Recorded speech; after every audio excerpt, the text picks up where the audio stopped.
anyone else joins in, we could, they could just jump in. It looks like we have switched the order a little bit on the agenda, that we are starting with our Get Smart, Get Connected speaker, and then we'll do public comments afterwards, which is great. Keeps us on our toes. Just we can't assume what's on the agenda. We actually have to read it.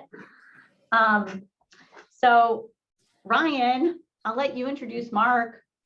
And Mark, thanks for coming tonight. Sure, glad to be here. Thanks for having me.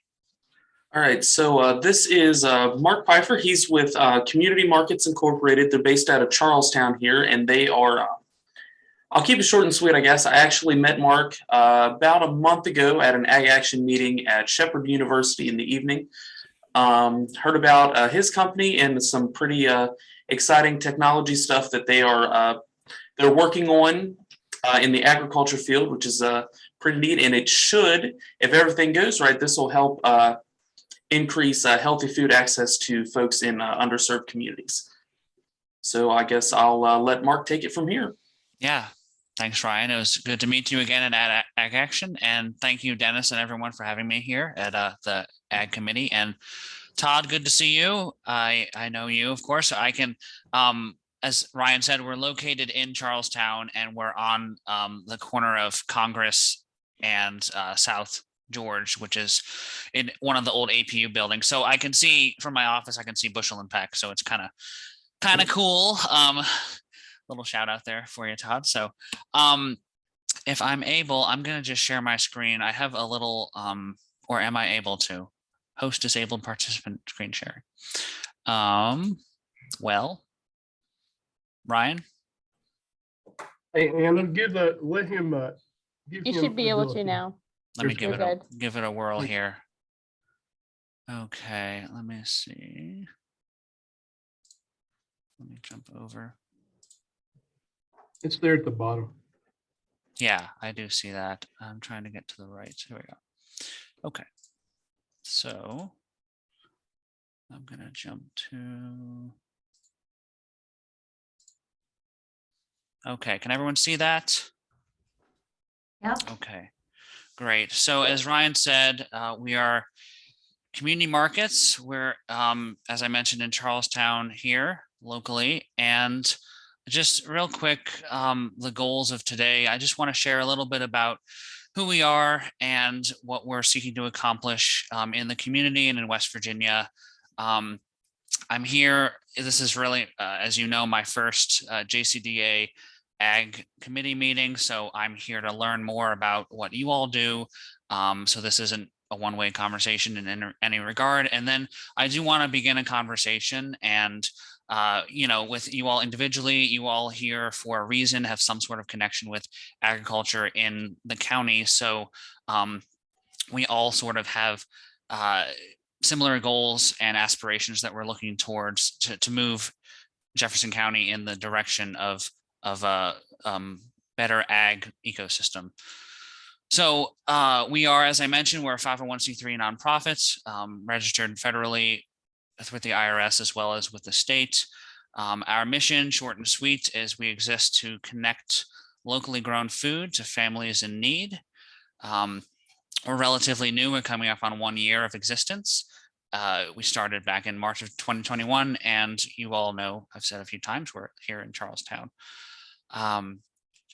So I just want to stop for a minute. You all have been in this county, in this arena of ag much longer than I have. And I kind of want us to think, I mean, we've had the pandemic happening the last 2 or so years, but if you think of, just imagine a JCDA Ag Committee meeting in, let's say, 2030. So we just started 2022, 2030 sounds kind of far away and scary, but that's within relatively the next 5 to 10 years. So if we think about sitting there, hopefully in person, but maybe not, maybe here again on the screens in this meeting in 5 to 10 years, thinking about where we want agriculture to be in our county, in our region, in our area, and sort of what are some of the concrete steps or initiatives that, or things, pieces of that puzzle that need to happen in order for us to kind of reach the agriculture goals that we're looking for, whether it be economic development or greater local food access. So if we can kind of think ahead, place ourselves in a meeting 5-10 years from now, and then what are we hoping to have accomplished? Does anything come to mind for anybody? Kind of just thoughts or brainstorming or anything of that sort?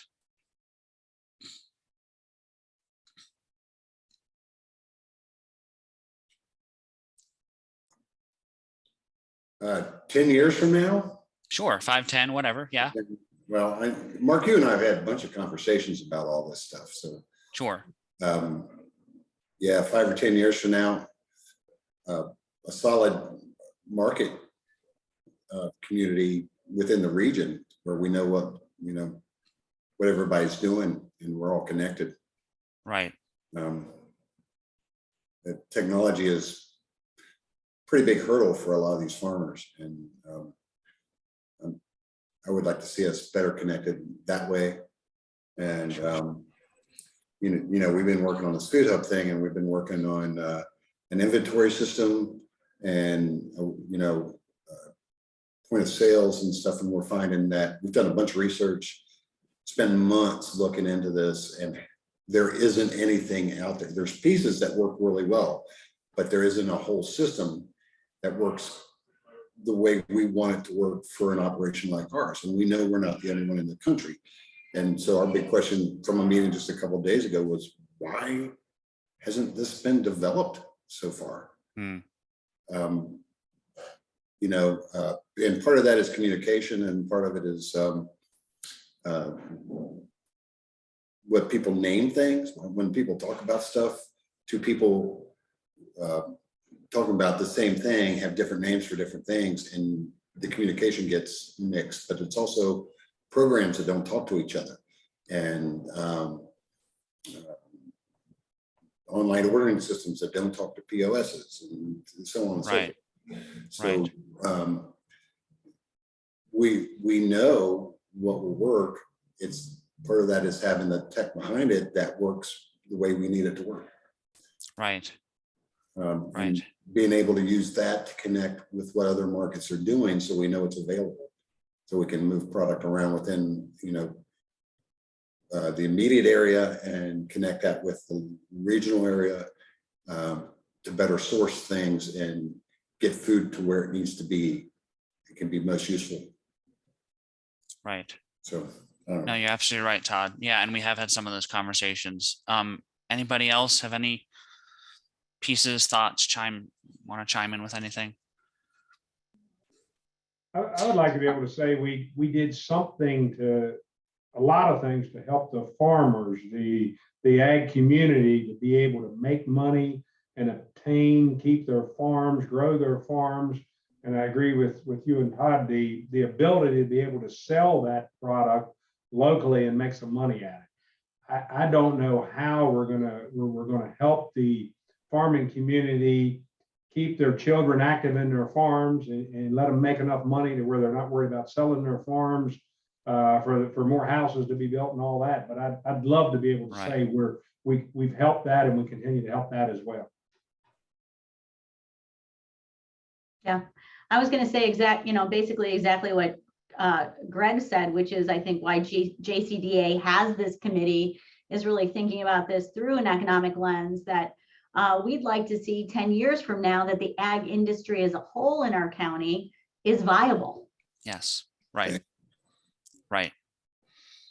Yeah, and that's an excellent way to summarize it. And really, if we think of local food, it can be kind of scary because of, as you know, there are so many facets and aspects that go into a viable local food system. And so really, a large part of why I wanted to come here today all is not so much to say, yes, here's what we're doing and trying to accomplish, but also where's the collaboration? Because technology is a piece, certainly a key piece of the puzzle, but it's only one part. And so finding those partnerships where there's collaboration across various aspects where people have their specialties so that we all can work in tandem, kind of getting the horses pulling together. And so that's kind of high level, but then there's always boots on the ground stuff. So kind of one of the things, let me get in a little bit more to some of the core values that we have as a nonprofit. We believe that local is best, and that's what, right here in Jefferson County, this is where it all begins. So locally focused, but also local investment of our time, of our resources, helping encourage others to invest in their own community. And really, we do ourselves the biggest favor when we're doing business with each other, and also collaborating. So whether it be individuals, groups, like what Todd's doing over with the Food Hub initiative, what many of you all are doing. And I hope to learn more in future conversations about what those things are. Of course, as Ryan mentioned, as Todd mentioned, we do believe at Community Markets that technology plays a key role in agriculture, and we're trying to bring the two together in a greater way. And then networking is powerful. And so, Ag Action, what Ryan mentioned, that kind of quarterly group that meets with other local regional thinkers, food hubs, and then right here in this Ag Committee. And so that's what we're trying to do, is find out who are the people, the good people doing the good work on the ground in ag, and how do we be a force multiplier as a nonprofit for those already doing that work right here in our region, in our county. Now, one of the things we're working on currently that's been alluded to is we're calling it the SNAP Access Pilot Program. And really, if you want to talk about a key piece of the puzzle, we are developing, so we have a technology partner, BES Technology, and they already have an e-commerce platform that is being used at a local market here in town that's not officially a farmer's market, though we've seen results from its performance. And we're trying to connect in a better way local farmers, local grocers, and producers to West Virginians, particularly EBT users, through this e-commerce platform. So the development team that I'm working with currently is trying to integrate what's necessary for SNAP payments to be accepted online, which, as if anyone's familiar, I know Todd is certainly with SNAP, it can only be if a farmer's market's eligible and has signed up and the vendors can accept SNAP, you can only do it in person. So we just want to help, from an economic perspective, bring down more of those SNAP dollars that are coming into the state to the tunes of millions of dollars per month into our economy here to be circulated and recirculated as it's intended by the USDA. So we're trying to, through technology, be a piece of that puzzle. And also, really, we're trying to give greater access to EBT users to that local nutrient-dense food that we all really should be eating. So it's kind of a win on all fronts, and it helps grow our community. It helps individuals who need good local food, and it helps our farmers. It helps those selling locally. So those are kind of by bringing technology to agriculture and then trying to bring SNAP in a greater way to this region and this area. We're trying to lift up everybody. If a rising tide raises all ships. So that's kind of in a broad sense, kind of the boots on the ground project that we're working on now, while we're also thinking in a more regional food ecosystem way. So that sums it up. I mean, I could say a lot more. I don't want to take more of your time, but I also want to hear from you all. And so thank you for already your contributions, what you have said. I'd love to hear from you more and continue this conversation. I hope this isn't just sort of a one and done, who is that guy we heard from a week ago sort of thing. I'd love to talk to you all more and kind of hear your connections to agriculture. So please, you can reach out to me however, phone, text, email. And we did launch a website recently in the last few months. So if you want to learn more about our vision and what we're trying to accomplish here locally and around the state regionally, and just find out more, particularly about the SNAP Access pilot program as well, feel free, reach out to me, go to the website communitymarketsinc.org. And I mean, if there's feedback, questions, I'd love to open up a conversation. Again, this isn't any sort of one-sided thing. So I'm here to learn as much as you are. Mark, I'm sorry, I might have been spacing a little bit, but I'm not sure I really get this. Sure. So you've developed a technology platform and you're trying to connect local farmers with people who use SNAP to buy their Right. food. Right. So currently the situation is that EBT users can only go, there's no way to buy local food online. So they could go to Bushel and Peck, they could go to Charlestown Farmers Market, Shepherdstown Farmers Market, they can buy in person, but there's no way to go online like you can with Amazon or with Aldi or with Walmart, that you can use your SNAP EBT card online. So we're trying to help create a kind of, where there's that kind of gap in the service of connecting local food to those who need it. We're trying to put the sales online of EBT so that local food is more accessible to EBT users. Does that kind of make sense with? Sort of. So you're summation? really, this is really a technology, you consider yourself a technology company. So with BES Technology, which is the partner, but this is the nonprofit side of community markets. So we're mission oriented in that sense. So the nonprofit side is, but we work with technology to accomplish the mission of connecting locally grown food to families in need. Who are your funders? I don't know if you remember, Michelle, but Chris, one of the first people we had on this. Yeah. I was going to say, this sounds familiar. I feel like we. Yeah. He was with he's with BES. Right. He's with the technologies, the for-profit side of it. Yes. Right. And Yes. Mark is the nonprofit side of it that's trying to do more connections with people like what we do in the store in the farmers markets.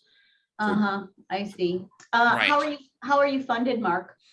So currently it is through, BES stood up the nonprofit. So we're currently looking for grant funding. We're looking for feasibility study money to kind of put this all together as far as the nuts and bolts of how this would look, but we're developing that right now. So, and we have worked with West Virginia Food and Farm Coalition on some of their projects to try to bring greater in their data capturing of their SNAP Stretch program around the state.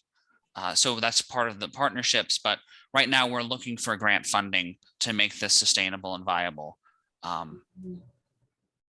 Okay, I see. Cool. Well, good luck with that.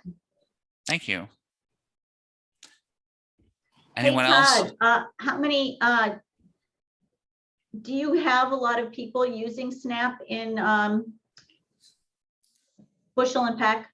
It's growing, yeah. It was a slow start. We found that people were kind of intimidated about coming in here. Partly because of the price, partly because it's downtown, and there was an assumption that we were higher class than we actually are. I guess that's, sort of, I'm not sure that's the exact way to put it, but it's growing a little bit by little bit and getting better. I know our new system that we're looking at has the capability of doing SNAP online. We're looking for ways to do more of that and reach more of that community and, make the local stuff normal like it was, when I was a kid. But everybody ate it back then, so, Yeah, of course. So it's a challenge, it's Yeah, I think awareness is a big issue. I mean, there's a lot of facets to this, as you know, Todd, with, but yeah, just knowing people knowing that SNAP is, you can actually even use SNAP, to buy local food is one is one thing. This at the farmer's market is part, a lot of it's education. Yeah.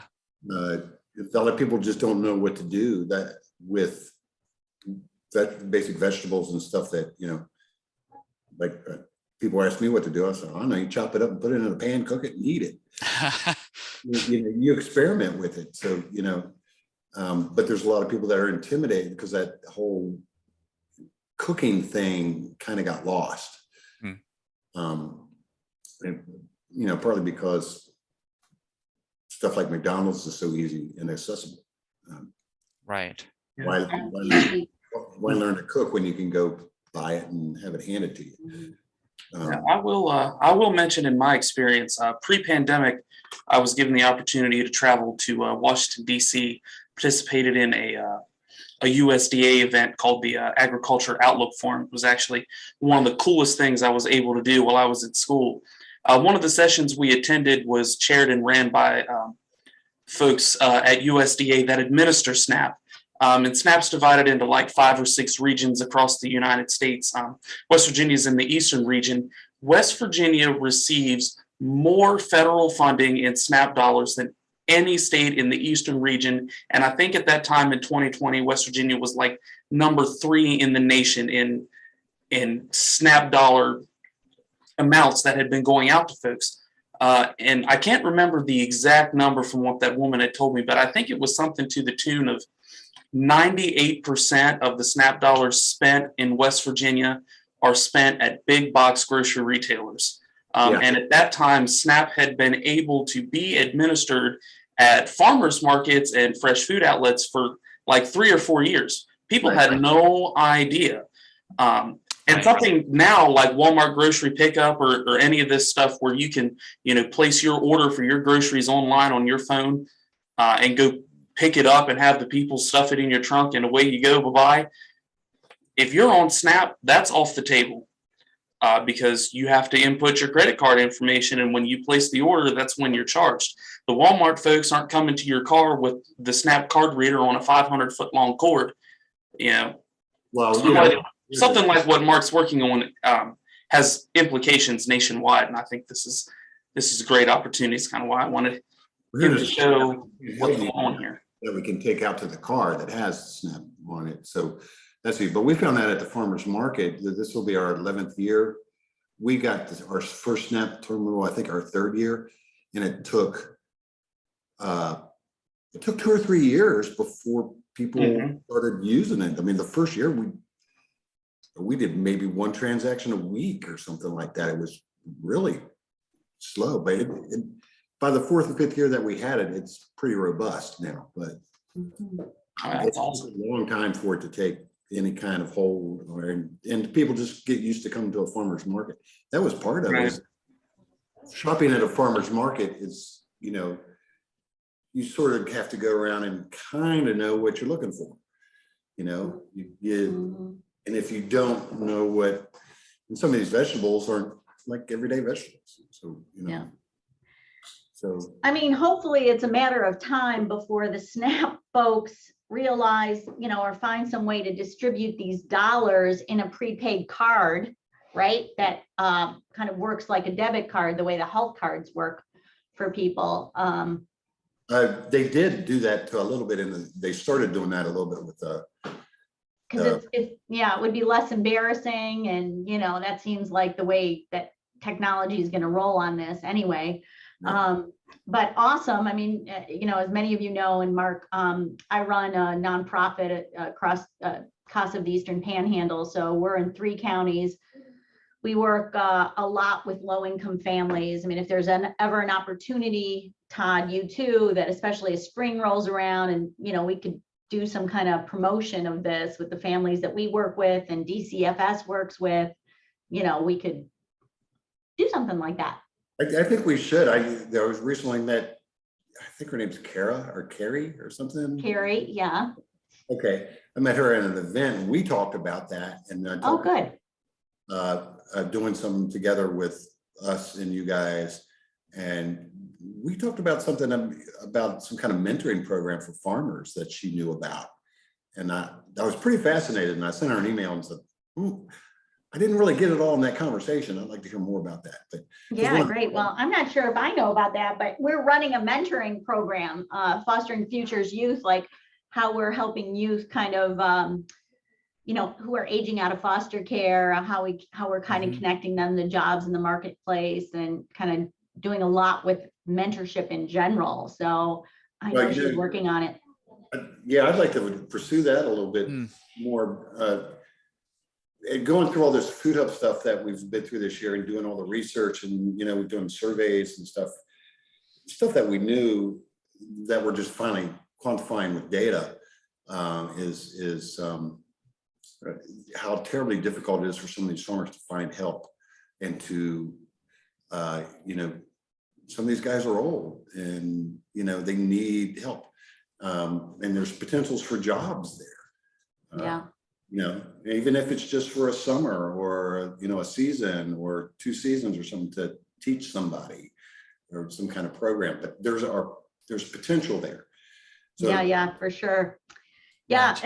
and we should really, we'll kind of connect some dots on that, because even this youth camp we ran over the summer, I had kind of a barbecue at my little farm, my tiny little farm. And, these Berkeley County kids, you'd think that it was Disney World.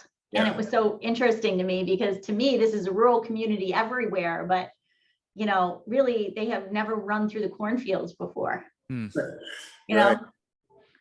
Right. So, it Potential. was cool. It was cool to see. And I think, these folks are in our backyard, and it would be awesome to connect them to, Yeah. this kind of stuff. So I'm happy to do a follow-up on this. I think the whole system, since the farming is going to a more of a smaller scale, more small scale farms and that kind of thing, what Mark's trying to do and what we're trying to do, and maybe what you're trying to do, Michelle, there's a whole way to connect all this together and There make is. a more robust overall system, from technology to, getting your hands dirty in the dirt. So, it's time to rethink what we've done for 100 years and make sure we can go to the future with it.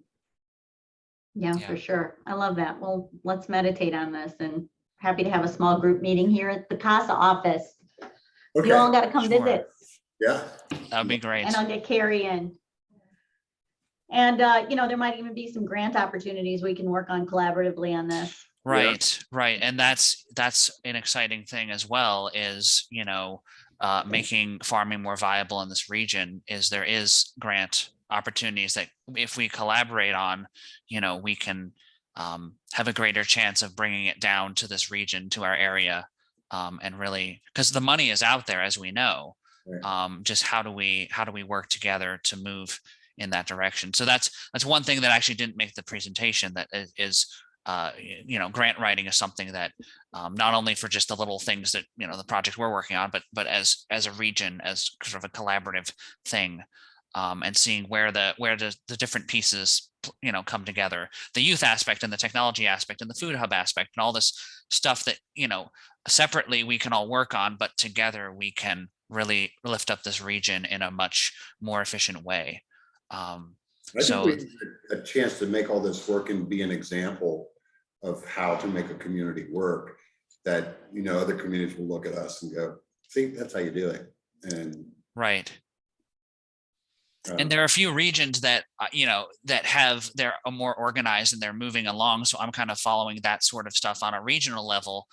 And there's been some great leaps and bounds, particularly with like this ag action and some other things going on in this region in the past 5-10 years. And so just trying to, community markets trying to be a force multiplier and help just accelerate that along.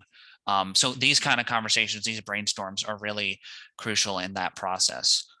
So I thank you all for giving me some time to help us think collectively about this, and, really making local food more viable in this region. And really, as a larger vision, to make it attractive, to make Jefferson County attractive for young farmers who want to come in and start farms. And then why don't we not only feed our own here in the region, using these grant opportunities and pulling in more SNAP dollars for our local businesses and farmers, and giving that local food to the EBT users. But then let's become an exporter, because if we go less than 100 miles out, we have DC, we have Baltimore, we have so many markets that are, no pun intended, just hungry for local food that we in Jefferson County can provide. I mean, this is, not a tomorrow sort of thing we can implement, but if we start now, I mean, this is a vision we can realistically get to. So it's just, that's long-term, big picture kind of stuff. But, there's boots on the ground now that we're all trying to work on. So anyway, that's my little 2 cents, my little spiel. Great. So. Well, thank you, Mark. Let's keep Sure. in touch. Absolutely. Thank you, Michelle. Okay, great. Well, we can move on, and we have public comment yet. Next, I'm not sure. I see a 202 area code. I'm not sure whom that is, or if anyone wants to make a public comment. If not, Michelle, could you get them to identify themselves who that is, please? 202. oh, sure. Can you all, who's ever on the 202 call, just say hello to us, Hey, please? Dennis. Dennis, can you hear me? It's Keith. Hi, Keith. Keith, thank you. It's Keith McIntosh from. Hey, Senator- Dennis. That's Senator Manchin's office. Oh, hi, Keith. Yes, Thanks sir. for joining us. Oh, you're welcome. I'm sorry I was a little bit late getting on. That's okay. We're glad No you're here. worries. Happy New That Year. was a great presentation. I'm a little familiar with that program, and yeah, it's good stuff. Great, thanks. Thank you, Keith. You're welcome. Approval of minutes. And this will be Todd and Greg if you've had a chance to glance at them. I have, and I forgot, yeah. I'd say we approve the minutes. Sorry, I've got things going on here. That's okay. Second. Second. Thank you Second. both. And now Ryan, I can't wait to hear your update. Well, I guess that brings up me. I'll try to be short and sweet. It's been 2 months, I think, since the last time you guys heard from me. Since then, I have been involved in a couple of different things. The first thing I think that happened that's of some pretty good significance, and I wish Peter were here to be able to talk a little bit more about it. Before Christmas, had a meeting with a gentleman by the name of Seth Wheeler. He does a good bit of nonprofit work out of Baltimore, the surrounding areas. He lives in York County, Pennsylvania right now, but he's working with Dr. Vila and the folks at Shepherd on more of a advisory consultation type of role with helping them figure out what they're able to do with their 180, give or take, acres in their university farm.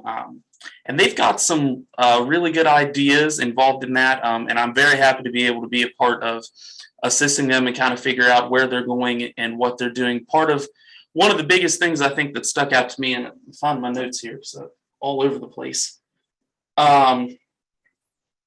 One of the things that I think they're really interested in doing there is going to be kind of a community space for agriculture, a little bit bigger than something like a community garden where, you kind of get a raised bed to yourself to do what you want. As a producer, you could actually come in and have access to some shared resources like, like irrigation, tractors, tools, and that sort of thing, and grow a little bit on a larger scale, say, half acre, quarter acre, whatever, and you could really learn how to grow peppers, tomatoes, lettuces, greens, and that kind of stuff, and have access to the research and information at Shepherd. Learn what you're doing to get started, get in a market, start making some money, reinvest into yourself and buy some property and get going, kind of an incubator space, if you will, for folks trying to get started in agriculture. Was an excellent call with him, and I'll be interested to see where that goes in the future. I've had a couple of farm visits since then too. Talk about Michelle for a minute. I went out with Emily Moore and the Extension Service to Michelle and her husband's property. They have fabulous opportunity presented in front of them with the land that they have. We're looking at doing some local grains and stuff, growing for somebody like Devil's Due or some of the breweries or Bolivar Breads. I'd be interested to hear how that meeting went this morning. I did get an email back from Wiley today. He asked me to come in and talk to him to get some more specific information.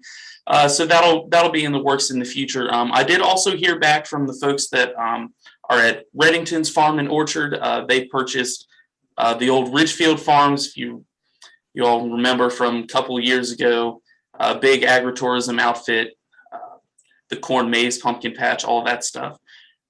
They are looking to take that property in a different direction. Krista was able to come with me on that visit and learn some pretty cool information from them and really help them get started and get growing and stay in Jefferson County. One of the things that they are interested in doing as well is doing a true to size farm cidery and brewing some hard cider and possibly expanding into distilled spirits there as well. I actually have a voicemail on my phone for some folks at the ABC to try and get some information for them as far as, how big of a building they can build and if they can have their brewery and their distillery under the same roof and they want to have a restaurant.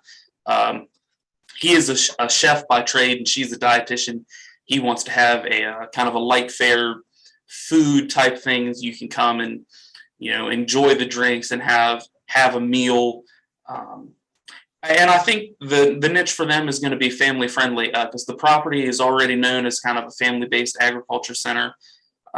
They can capitalize on that and then bring in, the craft beverage industry on top of it. It'll set them apart from some of these places like Harper's Ferry Brewing or wherever else. You go out there, all they've got really is the food truck and the beer. You can't really bring your kids to something like that because they're running wild and playing in the dirt, which nobody wants. Outside of that, Correct. right. Outside of that, I am working on getting together some of these one-page documents like I had mentioned before and getting started in agriculture, agritourism, craft beverage, and brewing. It's just, I'm quickly learning that there's a lot of cooks in the kitchen when it comes to some of this stuff.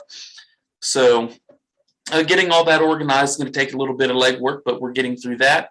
And in the next couple of coming months, we're going to look at starting our application for the Rural Business Development Grant, USDA funding to keep this position going outside of the funding that we currently have. And I think, make sure, got all my notes on a corkboard behind my head. Oh, I did forget, in partnership with the Extension Service as well, in February, we are going to have a successful small farms class.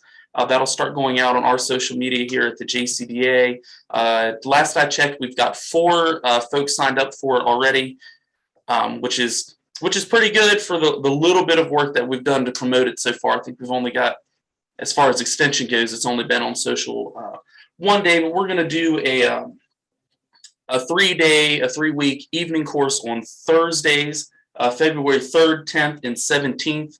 The course on February 3rd is going to talk all about assistance providers in the area and what we're able to do for you. I'll be presenting on behalf of the JCDA at that one, speaking about some of the introductory business planning resources and the help that I can offer there and helping you figure out your markets and some of the stuff that you'll be able to do in kind of developing your business from an economic standpoint. February 10th is all about enterprise development. I'll be presenting on behalf of the Extension Service at that one about how to use Microsoft Excel to keep good farm records. February 17th, that course is going to be completely instructed at that point by somebody with field experience in accounting and tax records, and we'll be showing folks how to keep good farm records and what tax implications there are as far as your farm business and whether how you organize, whether as a corporation, an LLC, sole proprietorship. We're having some issues lining up a CPA for that, but we've got a couple of folks on the line that we are reaching out to and working with to get started on that. The last day in that course is going to be on March 26th, and we'll set up a tour of some local farms so that people can see all the things that they learned kind of in action at some established some established organizations. Is this on your social media right now? Yes, it's on the extension social media. I'm not sure if Dennis has it on ours yet. We were tagged with the extension service. We just got the PDF, the flyer last night, and we will be running it various times during the week from now until over the next few weeks between now and February. And we are going to provide the document, the text for the class. We agreed with extension. We'd cover the cost for that. Yeah, Emily's identified an awesome book. She's out of the office this week, but when she comes back, she says she's going to bring it so that I can read through it and check it out. But from what I've read about it online, it seems like it's a pretty helpful tool for some folks. I don't believe I have anything else. Oh, I will be publishing a monthly blog here.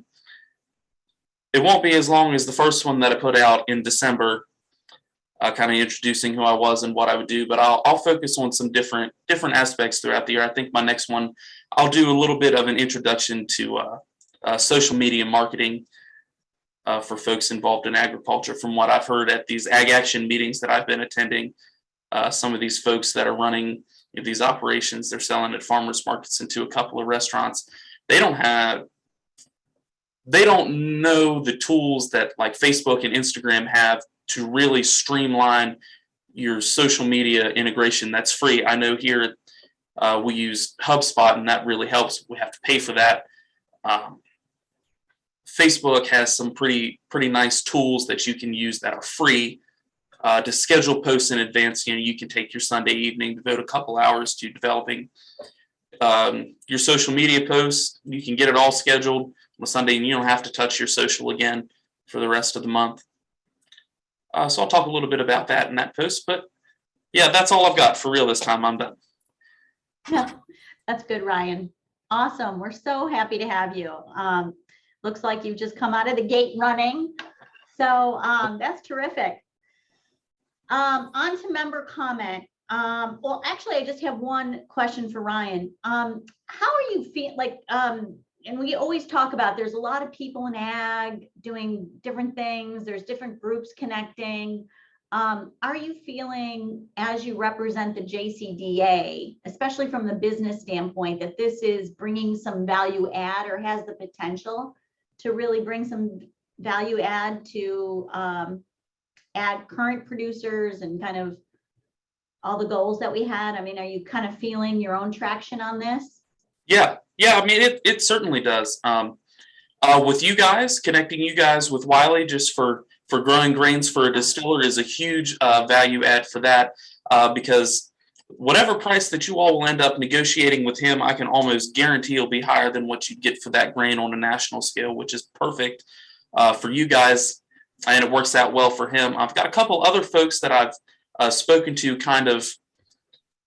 One of them is my dad's cousin who has like 4.5 acres that he wants something to do with. And I mentioned to him that could be an option, is doing grains or something like that. Cause that's kind of a low maintenance, something. He's a truck driver, that's kind of a low maintenance thing.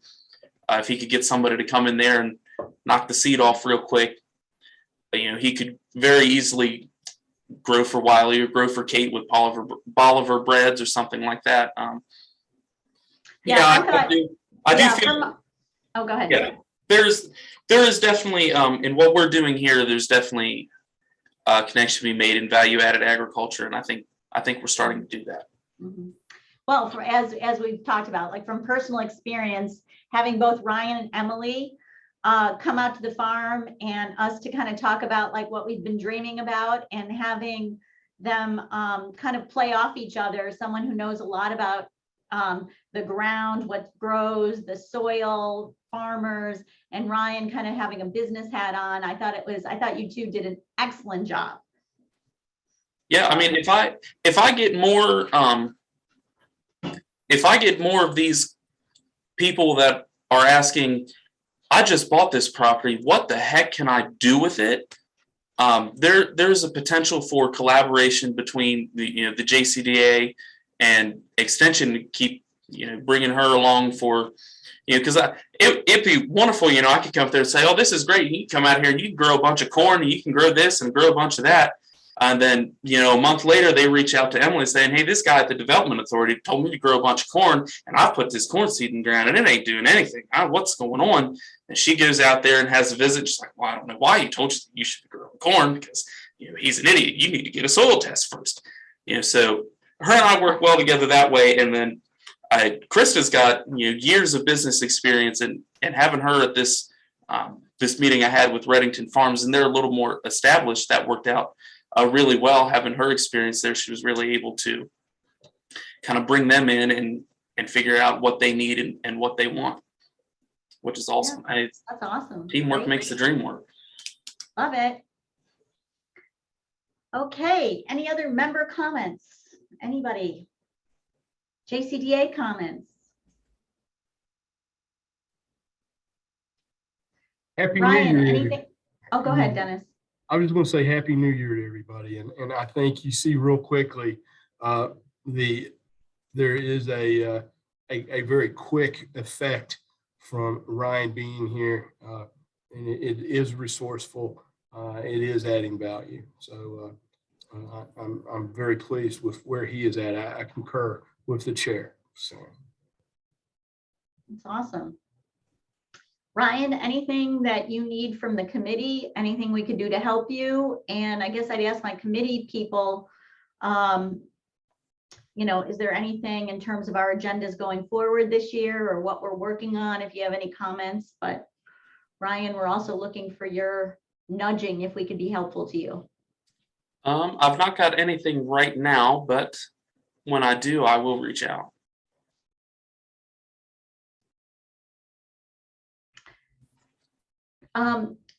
There was a lot of, I've read a lot over the holiday season, and I know this committee, before I took over as chair, was diving into the hemp and what's happening in hemp. Mhm. And I think I read all about what's happening in Kentucky, for better or worse. And I just wonder, at some point in the year, you know, as we look ahead to programming, if we want to do another kind of session or deep dive on what's happening with hemp from the state perspective, and what the state is learning from other states who are doing this, and you know, kind of what's going on for folks. I think so. I know we want to get, at least here in Bushbeck, want to sell more hemp products. And the guy Levi, the guy who did the talk that started it there, is one of our producers. Mhm. And so he does our CBD products, and really, he's young and very smart and really good at all this stuff. And, you know, we all agree here that there's a lot of potential there too. So. And, you know, and I always think about hemp and kind of when you read about what's happening in other states, especially those that have on a faster track to legalizing THC, is that in 10 years from now, this, you know, this is going to be a thing everywhere, right? They're going to figure it out federally, and, you know. Oh yeah, it's coming. I mean, it has to. It's really good product, and has the potential of, you know, taking the place of other things that are harmful for the environment and that kind of stuff. Yeah, I think it's going to be here. Yeah. Jump on it now. Because I love how everyone, Mark, you asked it, and I think Emily, when she was presenting, someone asked, like, you know, how are we thinking about the future, and what do we see 5-10 years from now? And I think this is one thing that we're absolutely going to see. So it might be fun, Ryan, to think, you know, put that in your hopper for something we could do. Yeah, absolutely. One of the things we found like 2 or 3 years ago, when we really started looking at it as something to carry here in the stores, and we were looking for products to sell, you know, tinctures and things like that. Though in West Virginia, you could grow it, but there was nobody making those things. Right. So we wanted to sell West Virginia products, but nobody in West Virginia was making it. So we had to go out of state to get the few things we do carry. But, you know, Levi's South Mountain, it's within our region. Right. So, you know, I think We better get on board. Right, We right. could bring in a hemp processor and that would be. And I know Yeah. there's, well, and in fact, I knew someone who had a license that they're now trying to sell because of kind of the cumbersome nature and Mhm. really being able to make it happen from a licensing and, you know, state regulation standpoint. And also the big guys are coming in that will make local processors just go out of business, right? I mean, Right. this is just in passing what I heard. So, but it would be nice to kind of, you know, just hear, you know, I like this, that, you know, we look at this from a growing standpoint as well as a processor standpoint, as well as a state, you know, what are the laws and policies that are being considered and how are, you know, kind of what's happening. It's just so interesting to me that the most conservative states are the highest producers of hemp in all its forms. CBD and THC. So, you know, it's an interesting, you know, Well, the few what products people we can do. carry are becoming very popular. Yeah. And we have such an opioid issue, back to closing the loop on things that I work on every day. And thinking about, you know, how we help with what's happening with the opioid crisis that our state has. So there's solutions there. Mhm. So that's my 2 cents and idea and suggestion for the year. Yeah, we'll look into it. Right, and I think in like maybe 2 months after I get some more of this, after we collate some more of this data that we've been collecting and dealing with, you know, it might be time for me to give you guys an update of what I've experienced for the last year, because yeah, it's been a hell of a year. I've learned a lot. Yeah, I'd love to hear that, Todd. Yeah, I'm not Great. ready. And I've got a couple more meetings before I would be ready to present anything, but you know, probably in March, I'll be ready to give you guys a report where we are. That'd be awesome. Yeah, I like it. Sorry, Ryan, did you say something? No, we're good. Okay. Cool. All right. Do we need a 4:55. motion? Someone want to make a motion to adjourn? If whenever the time is, whenever you're ready. Yep, I think we're ready. Before I make the motion to adjourn, Ryan, it's a privilege having you on this team. I can feel the difference in the energy, the excitement, just the conversation, all that since you've joined the team. And there's a lot of other members on the team that they're important in that as well. But you brought a new energy spark to our team, and thank you. I look forward to meeting you in person sometime. Yeah, absolutely. Thank you. I appreciate that. All right. With that said, I'll make a motion to adjourn. And I agree with Greg. And with that said, I second the motion. No, thank you all. Thank you both. Thank you all. Thank Have you, a good Mark. evening. Thanks, Mark. Thank you. Bye, Great job, y'all. everybody. I Good seeing appreciate everybody. it. Happy New Year. Thank you. Happy New Year. Bye. Thank you. Bye-bye.